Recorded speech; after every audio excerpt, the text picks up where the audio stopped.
Today's episode of What's on Your Bookshelf is brought to you by Insignia Training Partners, the leaders in outsourced L&D talent and resources. Insignia is a full-service learning and development company that provides L&D talent to design, develop, and deploy your training solutions. Insignia specializes in providing the right resources for your projects at a fraction of the cost as opposed to bringing on new full-time employees. This includes fractional Chief Learning Officer services for enterprise training strategy, instructional designers to develop your training content and materials, facilitators to deliver in-person or virtual training to your staff, LMS administrators to manage the process, virtual training producers to make sure your virtual training is engaging and effective, and coaches to support the learning after training is completed. If you don't have a training department, that's okay. Insignia can be your bolt-on training department. With Insignia, you get dedicated resources providing fractional services by specialists in their field. Whether it's onboarding new hires, upskilling your team, or ensuring compliance, Insignia designs impactful programs that stick. Visit insigniatraining.com to discover their full range of services and to schedule a free consultation. Insignia is your partner for training success.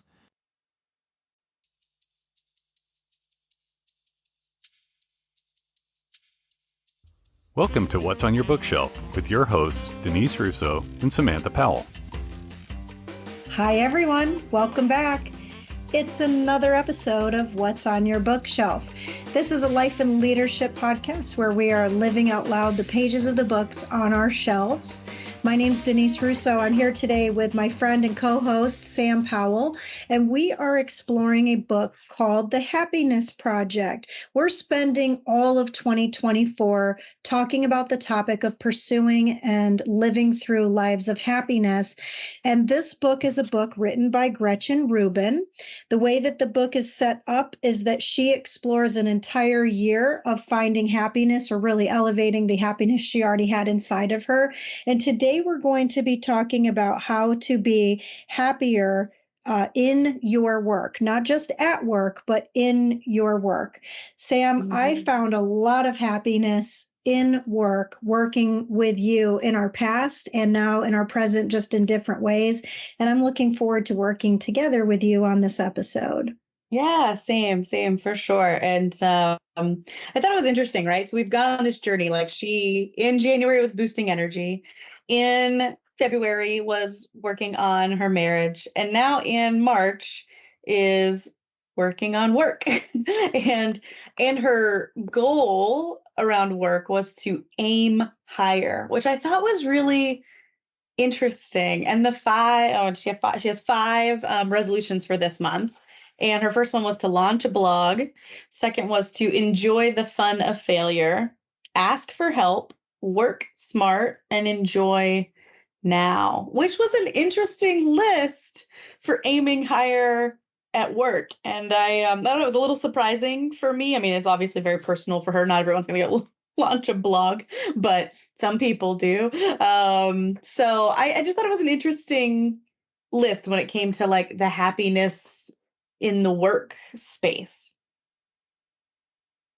I think that was probably a good list for her personally. Maybe the way I would reframe it a little bit is looking at what we taught in our very first episodes of What's on Your Bookshelf about Ikigai, which is getting the center of your purpose. And that finding that center stems around things like, if you're good at something, could you become great at that thing? If you like something, could you love that thing?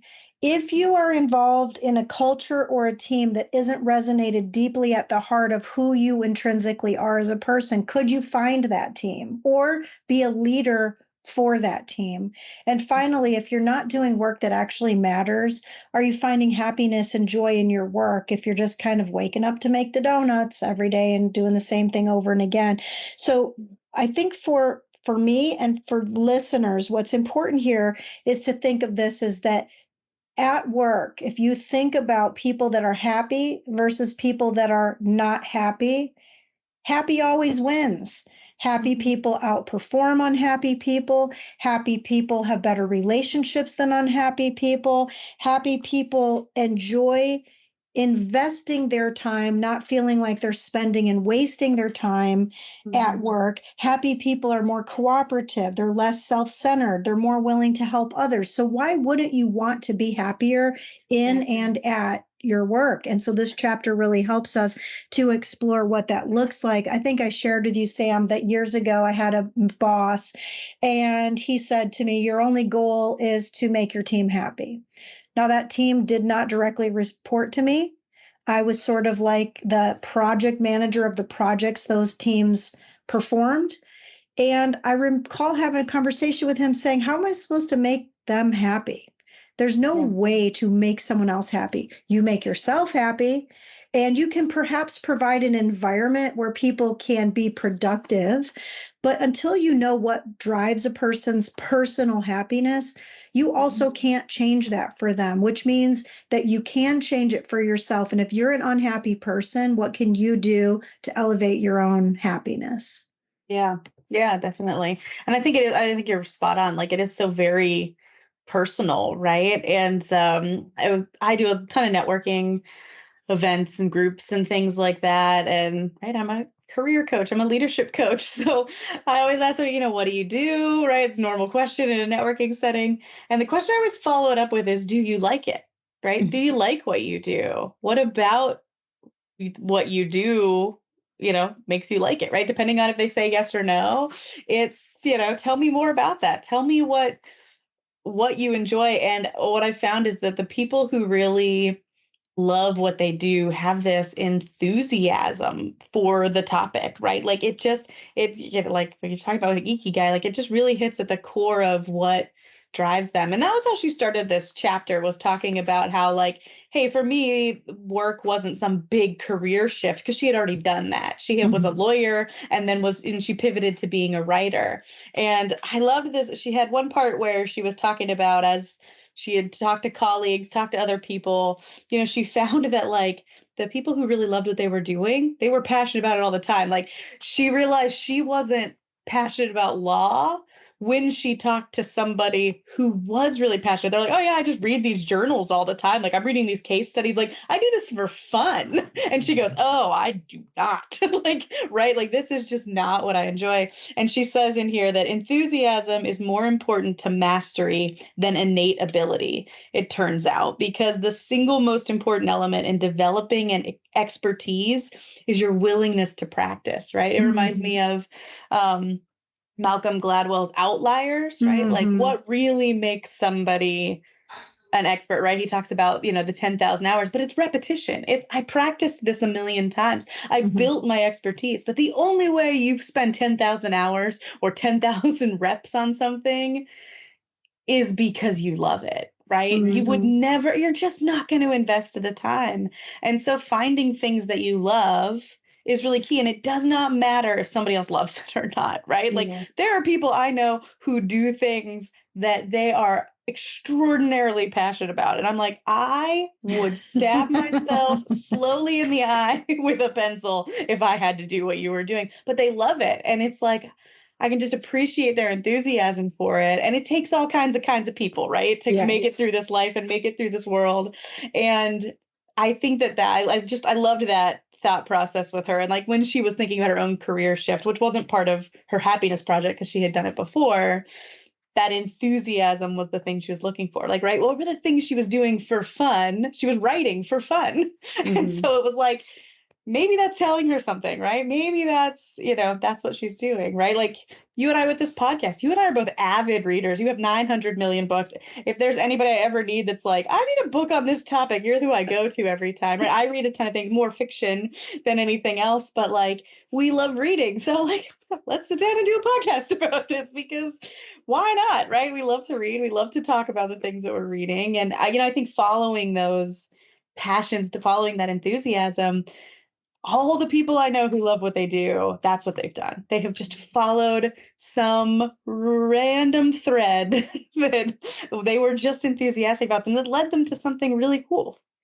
I think these are the marks of what makes a really good leader, is being able to invest the time with your team to make sure that they are in their sweet spot, their passion zone, their their area that does make them want to be alive. And so I recall recently talking with a client that I'm coaching where she was really enjoying her job, but she was having this disconnect with her leader who was taking all the credit for the work that she was doing. And one of her love languages, if you will, was that she wanted to, like we talked about last week with having expression of praise and appreciation, was that she felt validated when she got praise and appreciation. And not only was she not getting it, but the manager was taking the credit for it.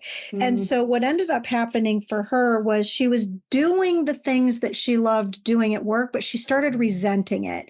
And so if you're thinking from a business perspective, there are ways to measure, how your leaders are managing this process of happiness at work. It took me a while to get past that one manager I told you about where he said, make your team happy, to get to the point of how can we quantify that? What can we actually do to see if it's working, or is there a way to do it or not? And she does talk about it in here. She goes on to say that people who are happy do not show counterproductive behaviors, which are measurable things: burnout, absenteeism, countering non-productive work, work disputes, retaliatory behavior. So if you think about what you were just saying, that if you know what your sweet spot zone is on things that you can do well, but you're still not maximizing your potential at work or your performance output at work, then what's the disconnect? Is it because you're not happy? And is happiness really the driver to work? Because I've also heard people say, recently to me, I think at least 2 or more clients have said to me, they had a manager say something to them about, it's not our job to make you feel valued. And that really kind of shocked me, because as a leader of people for many years, that actually is your job, to make people feel valued. It doesn't mean making them feel happy all the time, because happy and value may not be the same thing. No difference in happiness and joy are not the same exact word. But to tell one of your subordinates that it's not your job to make them feel valued, it kind of struck me to think about, have you chosen then the right work? Because tasks are only part of the work. Gosh, that hurts my leadership soul. A leader would actually think that, because I think that's one of the most important jobs of a leader is to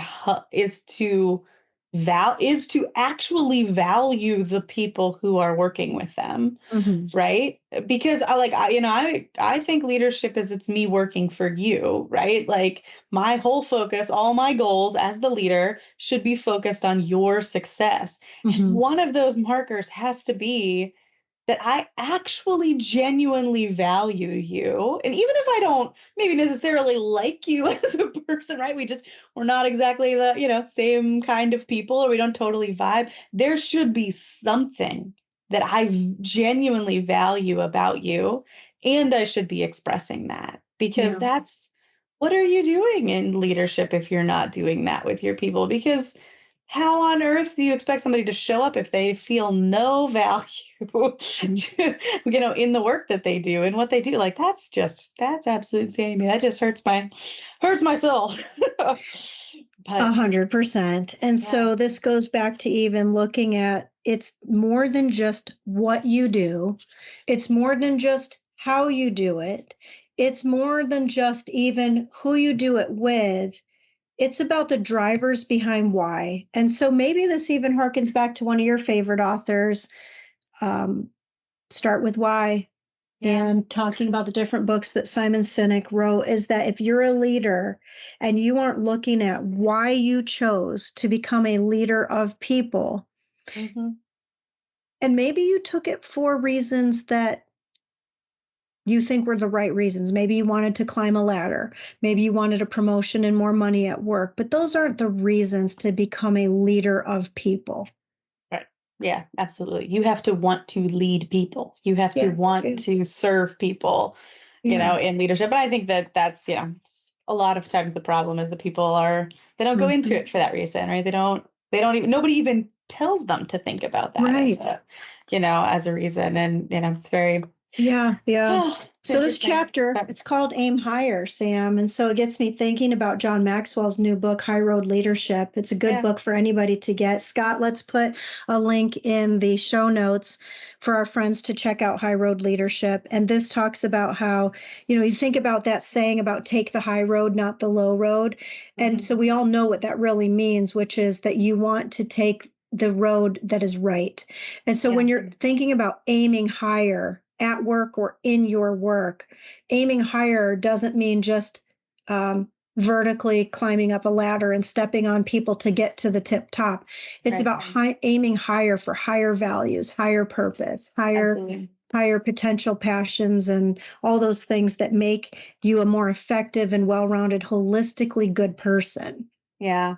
And that's in her first thing in this book, right? Her first resolution was to start a blog. But what it really came down to is this was a stretch for her. This was a challenge for her. And one of the lines that she has towards the end of her blog section was, one reason that challenge brings happiness is that it allows you to expand your self-definition. You become larger. Suddenly you can do things that you could never do before. And she says that a new identity brings you into contact with new people and new experiences, which are powerful sources of happiness. So when you're aiming higher, when you're stretching yourself to that thing, like for her, it was starting the blog. For you, it's something else, right? But when you stretch that out, when you expand, and this goes back, like you said, with atomic habits and identity-based stuff, I think we were talking about recently, is that when you expand your identity by challenging yourself in an area, when you aim higher, then it expands who you are, it expands what you're capable of, it expands the circle of people around you. And all of these things contribute to just your overwhelming sense of happiness. So while it might not be starting a blog for you, what is that thing that's that stretch goal for you? What is that thing that's aiming just a little bit more than what you are or have today? I recall having someone join a team that I led that was very nervous about joining the team because they didn't have really the skills or experience they thought to do the role that we were hiring for. But I knew the person's heart, their capacity to learn, their willingness to want to be their very best at something, and their openness to try new things. And I recall having a conversation with that person right at about the year mark of their anniversary in the role. And one thing he said to me was, I can never thank you enough for giving me an opportunity that nobody up until this point in my career, and I've been working for all my life, and this person was at least mid 4 decades old. So he said, I never would have known that I could really love something completely outside of my blind spot areas if it hadn't been for someone giving me a chance. And I think back to my own career that there are key markers along my career journey where people took a risk on me to do something that was way outside of my comfort zone. And it led to the next role and then the next role and my growth in all those areas. And so this part of her chapter where she talks about enjoying the fun of failure, I don't know that I really like the word failure, because you could say that, well, did Thomas Edison fail every time he created a new light bulb? It took him over 100 to get to the point where he thought it was the right one. And even today, there's still new inventions in the way that we express light. So were those failures, or were those just adaptations of something he was learning and he was growing into? And I can recall the very, very first John Maxwell book I was ever given was probably about 23 years ago. It's called Failing Forward. And the book really talks about how you take these opportunities that may seem like or feel like a failure, and you use that as a lesson to move you forward. And I think he actually took that book to then write a future book, which came out a couple years ago, which is Sometimes You Win, Sometimes You Learn. And I think it's in all the times that you can take lessons of learning, but it's often in the times you don't win something that you learn the most. Yeah, I think so, right? Those are the things that keep us up at night, right? Those are the things where you still think about that thing you did in junior high at 2:00 in the morning when you're like, oh man, I wish I would do that. But guess what? You don't repeat that mistake again, right? Those failures that, that haunt us are often the things that shape us. And push us forward more than anything else. And it's funny. I was just actually talking about this with my coach because I said, like, I have a goal for right now that I'm trying to accomplish with my business. And he was like, I want you to play. He goes, just play around with stuff, see what works, take stats, like just observe what's going on. And to me, like he used the word play, but I always use the word experiment because I love science. So it's like, I always think about this as experimenting and just enjoying that experimenting is fun. And most of the time, the experiments are just going to be learning opportunities. Mm-hmm. They are not going to work out. And you're like, well, don't do that. But eventually, right, the iterative experience gets you to some gold that works, some, breakthrough that really does kind of lead you down the next path. But you've got to enjoy the experimenting process. You've got to enjoy the failure process. You've got to enjoy the playing process of it. And I think that's good in anything anybody does. And it lowers the bar. It like lowers the pressure of like, I'm going to go try this thing and I have to succeed. I'm going to go try this thing and I'm going to assume it will not work, but I'm excited to see what I learn. And that will really set you free, I think, on a lot of the work that we do. This gets me to think about you and Dan, both of you being coaches of young kids' teams, whether it's baseball or basketball or what have you. And I wonder how you feel about sharing that when you're coaching a young person, like say your child and his team, the difference in the excitement of them learning how to shoot for the first time or a technique for the first time or swinging a bat for the first time or catching a ball and doing a certain play for the first time, what that excitement is like versus someone who thinks they already know how to do it that just gets frustrated. Yeah. I think it's like I always expect the first time to be messy, always, right? And that's what I tell kids. That's what Dan's really good about that. Of like, okay, well, you learned something on that one, right? Like, no big deal. It's fine. But it's the moment when the kid perseveres, right? When they've had, 15 at bats, haven't had a single hit, and when they finally do, like and it's that experience of learning, that experience of adjusting your stance, of adjusting how you're, shooting a basketball, about doing whatever. And when it finally works, the joy that comes along with that is the thing that like just pushes you to the next thing. Well, like, all right, if I can shoot a free throw, I could probably shoot a 3-pointer eventually, right? Like I know I can, if I can shoot it from 3 feet, I could shoot it from 5, I could shoot it from 8, I could shoot it from 10, right? If I can hit the ball to the infield, I can hit it to the outfield. Yeah. It's just, how do I do that? And I think that like, especially when you're teaching young people, right? Like we're learning how to deal with all of our emotions and what to do with them and how to work through them and all that sort of stuff. And watching kids like triumph through the struggle is just my favorite part of, watching, I don't know, just watching all of it come together and watching them learn how to deal with the feelings that come along with that is really, that's something magical. And that's something that like, it's why I love sports so much, is because those are the types of things that you carry with you into the boardroom 40 years from now, when tensions get high, things don't go wrong, there's failures happening left and right. It's all that, hey, I know how to try again. I know how to experiment. I know how to fail. I know how to keep going. And eventually we'll get it, right? We'll figure it out, and enjoying that process and not letting that, like those negative frustrations, get you down and cause you to stop.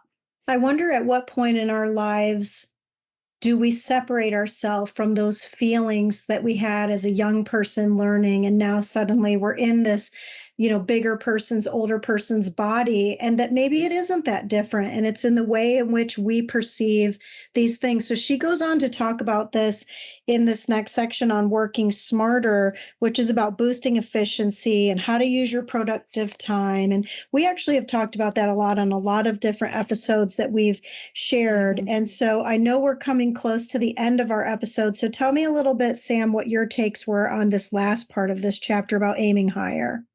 Yeah, I just like the general concept a lot, right? And I think that everybody has to define this for themselves. But she talked about asking for help. I think it is so important that we understand that nobody gets through life by themselves. There is no such thing as a self-made person. That's just not real. There's absolutely not real. Are there people that have to do a lot more on their own, than other people who get more legs up? Sure, life's not fair. We all start at different starting places, but asking for help is so critical. But she ends this on enjoying now. And I think I think that's the key to work, is you've got to enjoy the experience. It can't be, she talks about the arrival fallacy. Like, I'll be happy when I get there. I'll feel accomplished when I reach the certain level, right? I'll feel good when my business is doing this type of performance. And it's you have to find the ways to live in the now, to enjoy in the now, to live in those failures, to live in the experiences, and really embrace what that is, because the happiness lies in right now. Happiness doesn't lie in tomorrow, and it doesn't lie in yesterday. It lies in right now. And so when you're aiming high with what you do and how you contribute to this world, making sure that you're enjoying it along the way is, I just think, so critical. I agree. I do like what she said about the arrival fallacy. And I would encourage you, friends, to get a copy of this book and read this part a little bit more in depth than we have time to share today. She says that the arrival fallacy doesn't mean that pursuing goals isn't a route towards your happiness. To the contrary, having goals is necessary, just as is the process toward the goal. And then she quotes Friedrich Nietzsche by saying, the end of a melody is not its goal, but nonetheless, if the melody had not reached its end, it would not have reached its goal either. A parable. And so this is a process. We just finished March today by talking through March. We're going to encourage you, friends, to follow us, please, through the end of this series. We're doing 1 a week, 1 month a week, with the hope that you create a goal for yourself at the top of the year to make your own happiness project and reflect back on what you've learned from us over these weeks, what you're going to learn by going through the book in your own deep dive, and to be able to pursue your own happiness. This last chapter that we just went through, Aiming Higher, and what you just shared, Sam, about enjoying the moments now, is a great reflection on the book we recently finished, Solve for Happy by Mo Gaudat. So if you're new to listening to our podcast, strongly encourage you to even go back to that series and grab a copy of that book, because that talks about how that man had happiness in his past. It was fleeting him for a little while, and he wanted to embrace the happiness that he had in each moment, because tomorrow's not promised. So next week, though, we hope is promised, we're going to be lightening it up. The chapter is called Lighten Up, and it is the month of April for that chapter, chapter 4. And it's going to be, I think, one of my more favorite of the chapters because it's about parenthood. So we talk a lot about our kids on these episodes. And Sam, I am really looking forward to seeing what that chapter is all about on parenthood. Thanks for being here with me again this week. And anything else to leave our listeners with? I think just take some time to figure out what aiming higher looks like for you in your work life, right? In your contribution to society life, in the work that you do. I think that concept and asking yourself those questions of what would higher look like, even if it's just a little bit right now, I think you could find some really interesting goals for yourself. And if you need help with that, hire a coach. That's literally what they do. Go talk to Denise and I. That's what we do. And I just think that so much happiness lies in just aiming a little bit higher. Agreed. Well, friends, thanks for being here with us. My name's Denise Russo, once again with my friend Sam Powell. This has been another episode of What's on Your Bookshelf.